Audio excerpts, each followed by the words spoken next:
Fica Café, el podcast de CREAP España. Presenta Antonio San José. ¿Qué tal? Bienvenidos a una nueva edición de nuestro podcast. En estos tiempos de incertidumbre económica, con inflación, crisis energética y previsiones a la baja de todos los organismos internacionales en cuanto al crecimiento de los países, creemos que es interesante prestar atención a lo que va a decirnos en Fica Café nuestro invitado de hoy. Hablamos con Fernando Llano, socio y miembro del comité de dirección de Serpa Capital, además de operating partner de la compañía. Fernando es consejero delegado de diversas participadas de Serpa Capital, donde lidera proyectos de mejora en las compañías invertidas como parte del equipo de Portfolio Management. Lleva a cabo el desarrollo e implementación de planes de mejora de la competitividad, liderazgo y capacitación de equipos directivos, definición estratégica y mejora operativa con alto impacto en el crecimiento, la eficiencia y rentabilidad de las compañías. Su misión es identificar retos y convertirlos en oportunidades que generen valor para las empresas como resultado de un profundo análisis estratégico y también operacional. En cada proyecto su objetivo es implicar a las diferentes áreas de sus equipos y a los de las empresas, buscando allanar el camino y conseguir objetivos comunes enfocados a la obtención de resultados. Fernando Llano ha desarrollado su trayectoria profesional en el campo de la consultoría, liderando proyectos de transformación enfocados a mejorar la competitividad de las empresas. Su última etapa, antes de incorporarse a Serpa Capital a principios de 2022, fue como socio en Improven, firma de consultoría estratégica. Fernando Llano es licenciado en Ciencias Físicas por la Universidad de Cantabria y tiene un MBA por la Escuela de STEMA, perteneciente a la Universidad Europea de Valencia. Fernando Llano, bienvenido, ¿cómo está? ¿Qué tal? Buenos días, un placer acompañaros aquí. En primer lugar, ¿cómo podríamos explicarle a los oyentes de este podcast lo que es Serpa Capital? ¿Qué es y a qué se dedica exactamente? Pues básicamente es una pregunta que no es tan fácil de responder. Todavía estoy tratando de explicársela a mis hijos, que todos los días me preguntan. Y básicamente nos gusta resumir como que somos una empresa o un fondo que combinamos la inyección de capital, lógicamente, con cualquier fondo, pero también con una componente de gestión y de management bastante importante, que es un poco donde residen nuestros orígenes. Con lo cual, creemos que tenemos dos de los activos o de los fundamentos que hacen falta hoy en día para, como bien comentabas antes, Antonio, en estas situaciones de incertidumbre y de tanto cambio, pues tener dinero que poder invertir para hacer proyectos de crecimiento y también tener este conocimiento de ser capaces de afrontar los retos que cada día van viniendo, que los últimos años, la verdad es que cada semana nos sorprende alguna cosa nueva. Sí, la verdad es que estamos en un no parar, ¿no?, de noticias que además tienen diversos aspectos siempre en cuanto a la incertidumbre y a los riesgos se refiere. Sí. La verdad es que el otro día comentaba con un empresario en un encuentro que hicimos que, mirabas atrás a los últimos 2 años y hace 2 años estuvimos con el COVID, el mundo se cerró, que parecía que se acababa.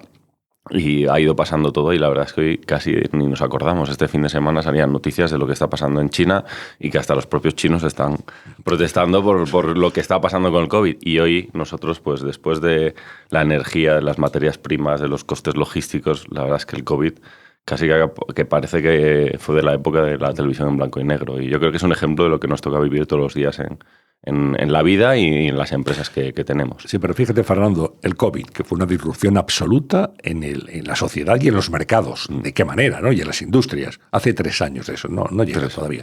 3 años escasos. Bueno, después hemos tenido unos niveles de inflación como no conocíamos en los últimos 38 años.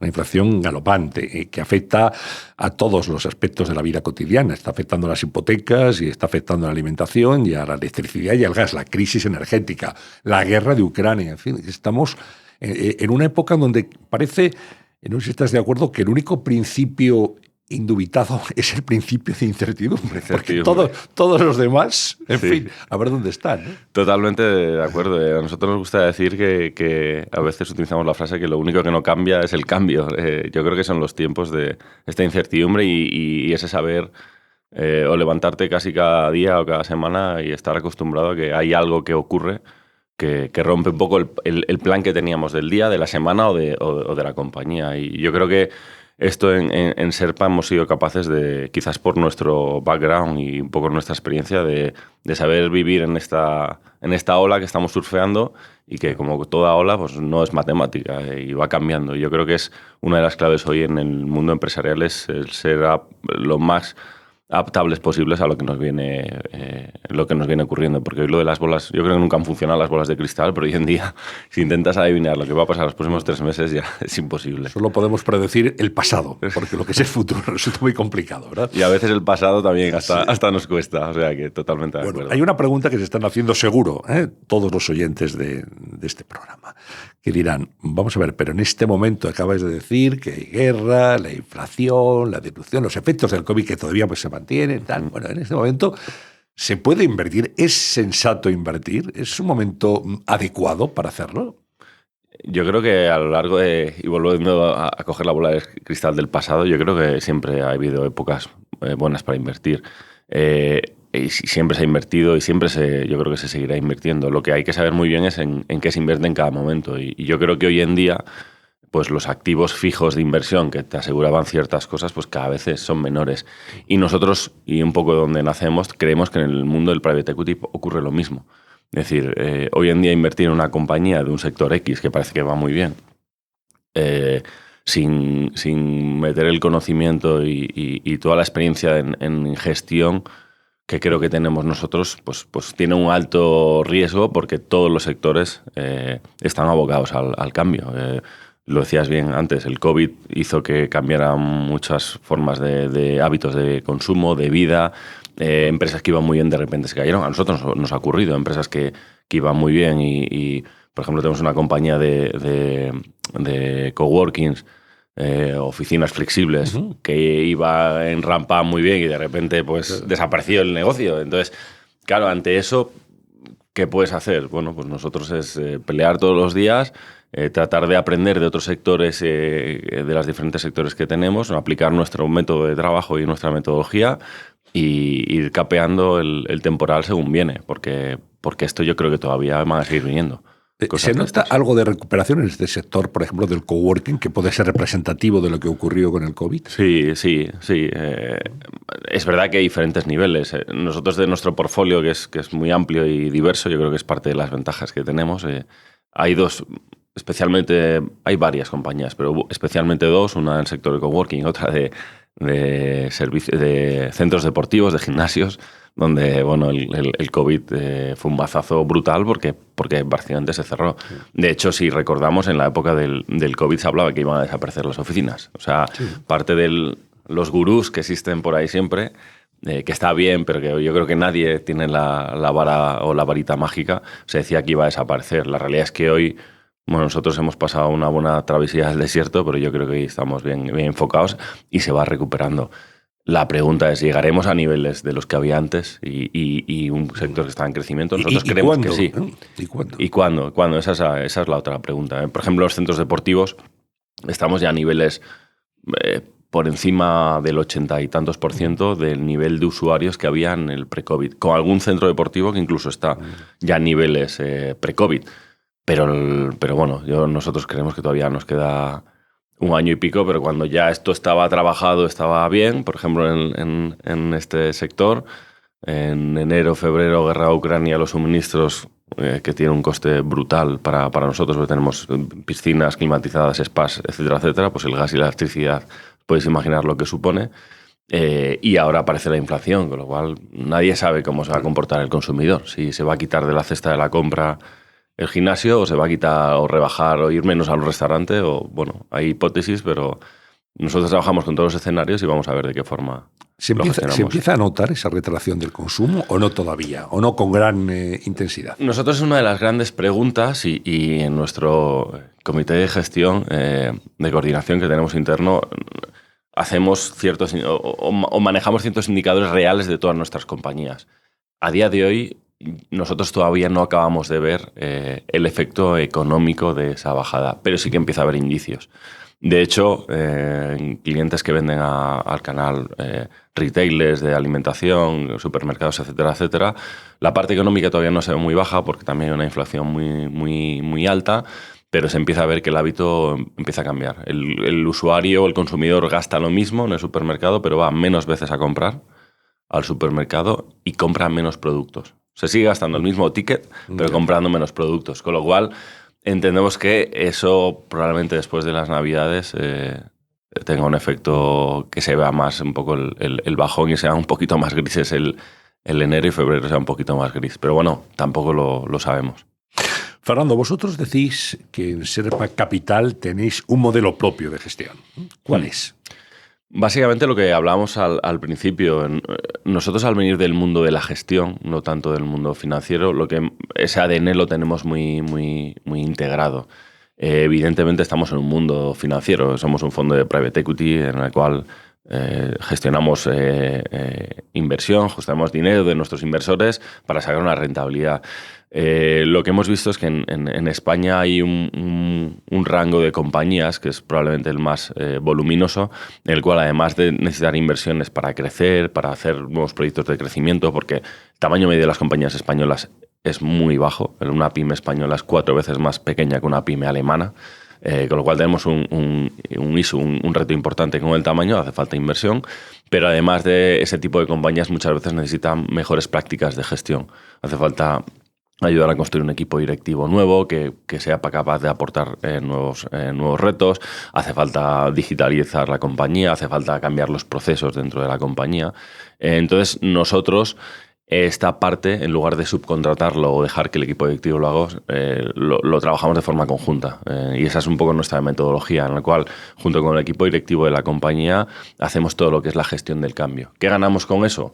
Pues una probabilidad de éxito mayor, porque somos más gente involucrada haciendo el trabajo, y luego ganamos, la pregunta que decías antes, los tiempos, ganamos plazos. Porque al ser un equipo más involucrado en todo esto, pues lógicamente conseguimos que las cosas se hagan más rápido.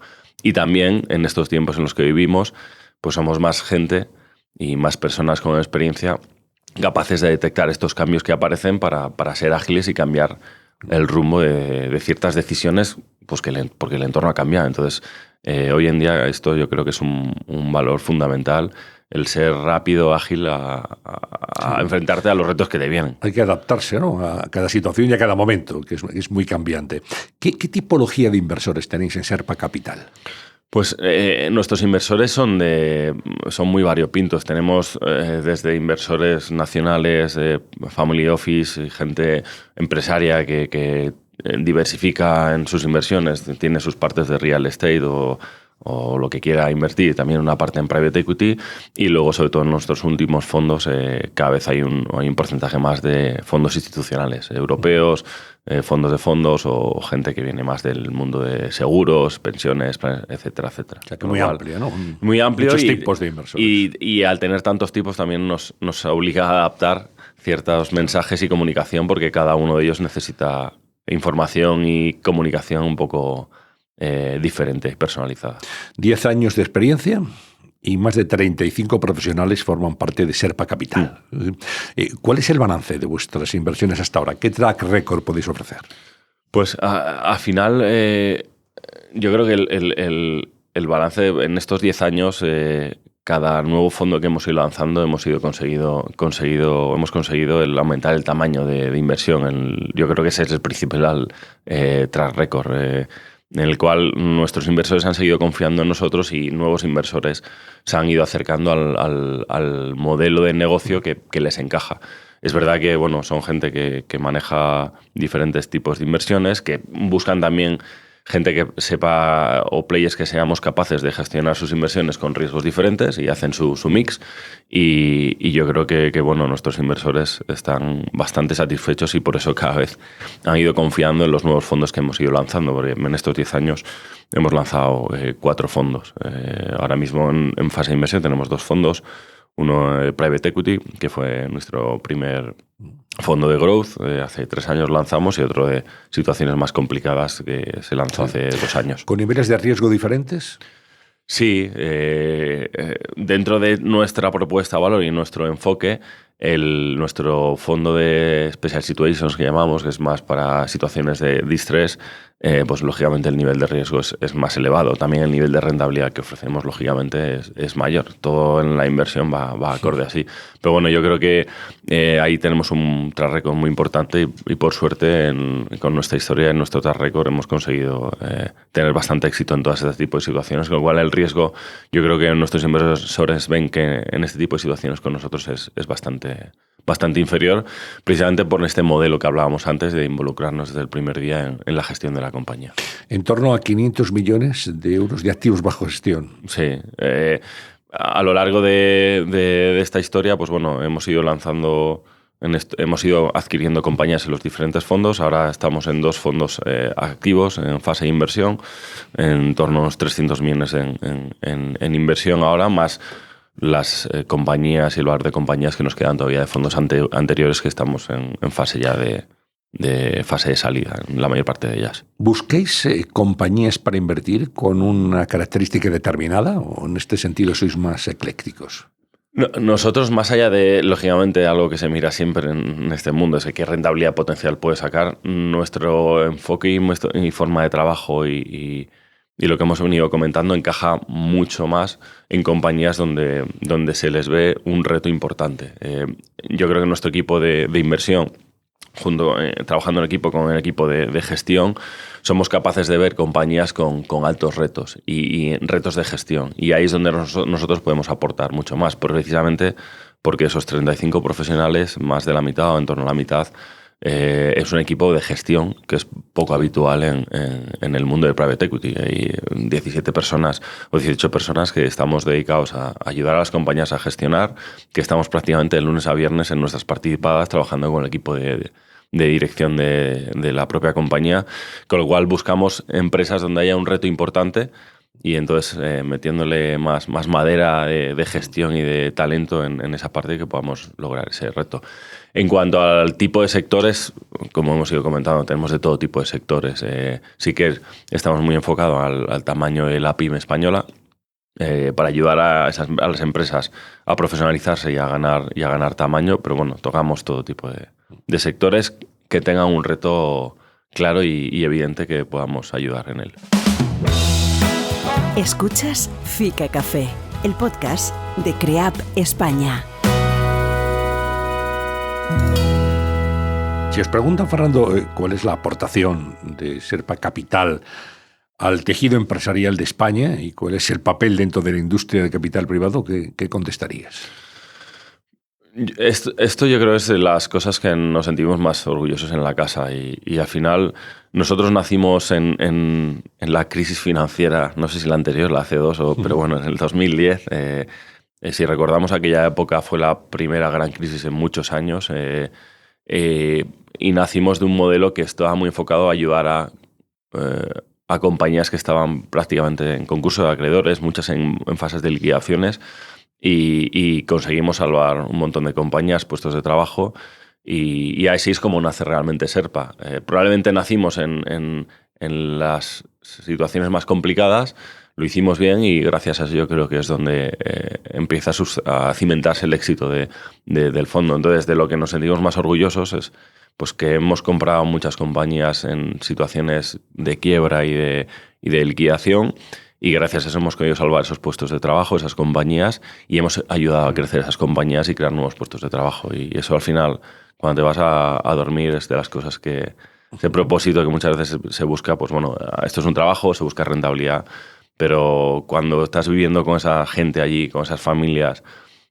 con esos empleados ahí, y ayudas, y llegas el primer día y ves esas caras de que estaban casi en el abismo, y años después pues las cosas van muy bien. La verdad es que es lo que más enorgullece de nuestro trabajo. Hablamos entonces de inversiones, situaciones límite, muy complicadas, pero te preguntaría si el capital privado puede aportar valor a empresas que tienen un balance positivo y un buen modelo de negocio. Sí.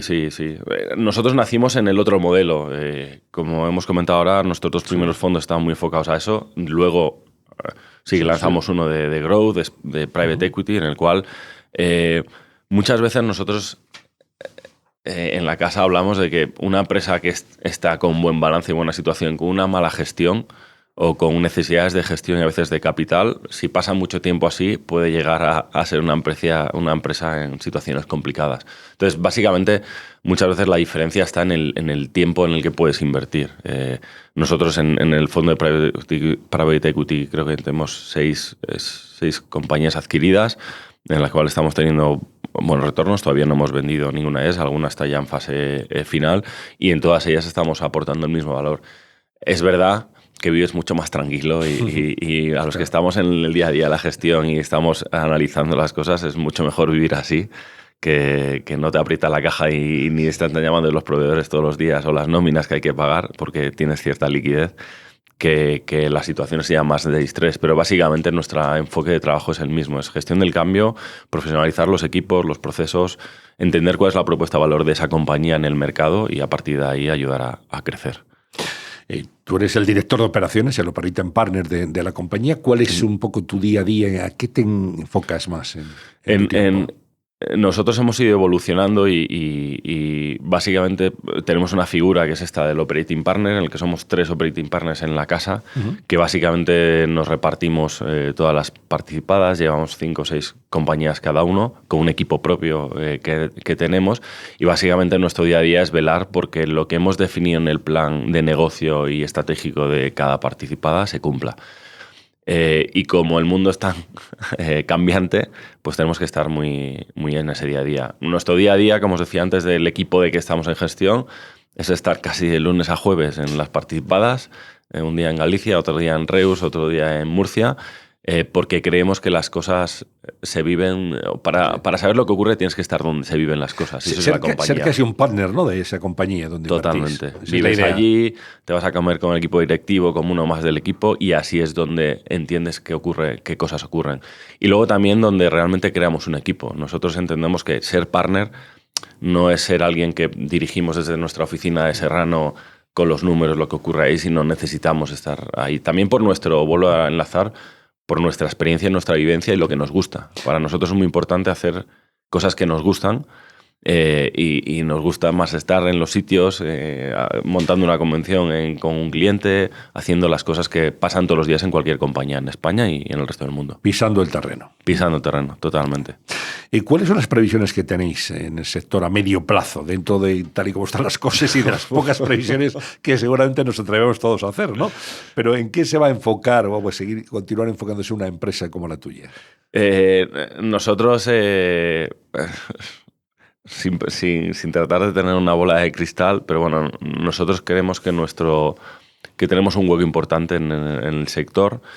Creemos que con lo que puede venir ahora, que van a ser situaciones más complicadas, incluso creemos que va a haber más necesidad de players y de gente como nosotros, en la cual ayudamos al propietario de la compañía, a veces le compramos el 100%, a veces sigue ese propietario siendo nuestro socio, le ayudamos a cómo tomar decisiones para solventar y para capear el temporal que puede venir. Entonces, nosotros ahí seguimos con nuestra fase de inversión, de crecimiento. Creemos que este modelo va a ir creciendo y seguramente va a haber más players con esta propuesta de valor, que ahora mismo creo que hay pocos, en el cual combinen la parte de inversión y capital junto con la parte de gestión y de management para hacer realmente lo que creo necesitamos en este país, que es conseguir que el tamaño de las compañías se acerque más a lo que pasa en otros países de Europa. Si no, es muy difícil. Hoy vimos en las teles, en las noticias, todo, pues bueno, el salario mínimo, el paro que tenemos con los jóvenes es una realidad, son datos objetivos. Nosotros creemos que ayudando al tejido empresarial a ganar tamaño se pueden ir corrigiendo otro tipo de cosas que si no va a ser muy difícil. Claro. Y capear la inflación también, ¿no? Porque esta inflación es realmente tremenda. La pregunta es si ha venido para quedarse, si va a moderarse en algún momento. En fin, hay un temor enorme, no solamente en España, en todo el mundo, ¿no? Porque este es uno de los grandes problemas de la economía. Sí. Los bancos centrales apretando, subiendo los tipos de interés, encareciendo el precio del dinero, pero en ese juego estamos. Ahora mismo estamos metidos en eso. Nosotros, claro, sin saber, hay gente mucho más experta de todo esto y las macro tendencias. Sí que es verdad que uno de los aprendizajes que hemos ido teniendo durante la historia y con nuestra experiencia es que a veces cuando los problemas los miras más en un eje temporal mayor no son tan problemas. De hecho, el otro día me mandaban una gráfica donde se veía era bastante gráfica, lógicamente.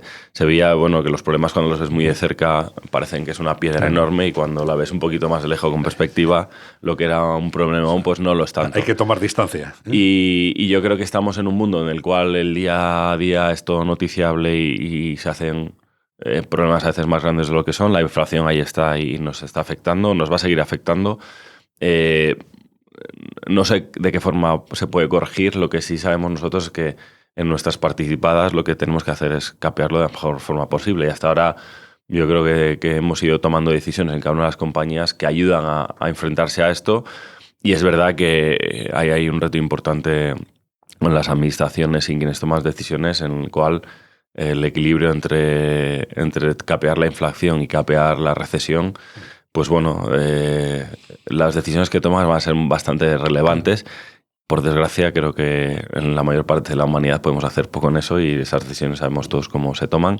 Pero confiamos en que por lo menos no perjudiquen más las decisiones que tomen, porque lo otro hay que capearlo. Es que es un equilibrio muy delicado, ¿no? Sí. Entonces, hay que proteger a las economías de la inflación, por tanto sube los tipos de interés, pero también estás provocando en algunos casos el riesgo de recesión, ¿no? Sí, con lo cual se trata de ir con un cierto cuidado para que no se cause un daño que luego se prolongue a lo largo de mucho tiempo. Claro. Yo creo que ahora, hace unos meses o hace unas semanas, yo creo que se hablaba muy alegremente de subir los tipos de interés y la Reserva Federal Americana y el Banco Central Europeo lo estaban haciendo de forma bastante rápida.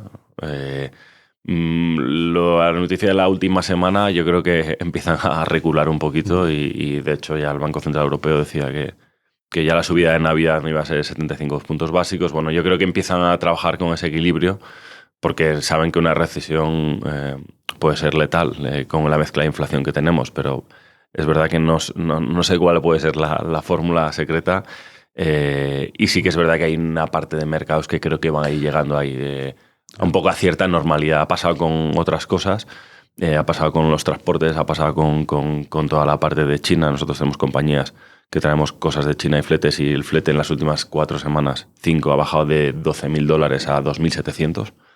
$10.000 de golpe, ¿no? Sí, totalmente. Algo que subió Sí, también, semana a de una semana. manera desaforada, sí. Desaforada, ha estado mucho tiempo ahí. Entonces, yo creo que y es parte de nuestros indicadores, signos de que si eso está ocurriendo es que hay mucho espacio libre de barcos de China, que sigue siendo la fábrica del mundo. Con lo cual, yo creo que también todo esto va a hacer que vaya encajando ciertas piezas del puzzle y se vayan normalizando.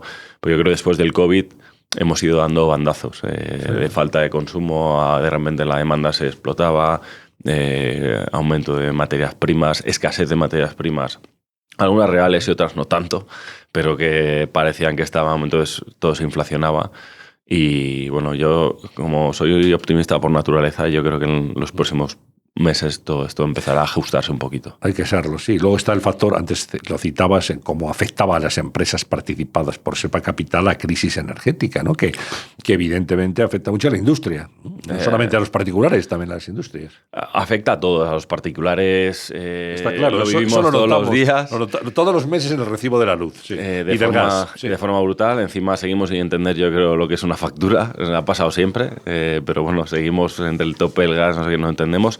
Esto que va a los bolsillos luego nos afecta directamente en el consumo, porque no tenemos tanto dinero para gastar, y eso es lo que está pasando y se están viendo los datos, que luego afecta a lo que consumimos de las empresas españolas, y luego cuando estamos fabricando pues nos ha subido el coste.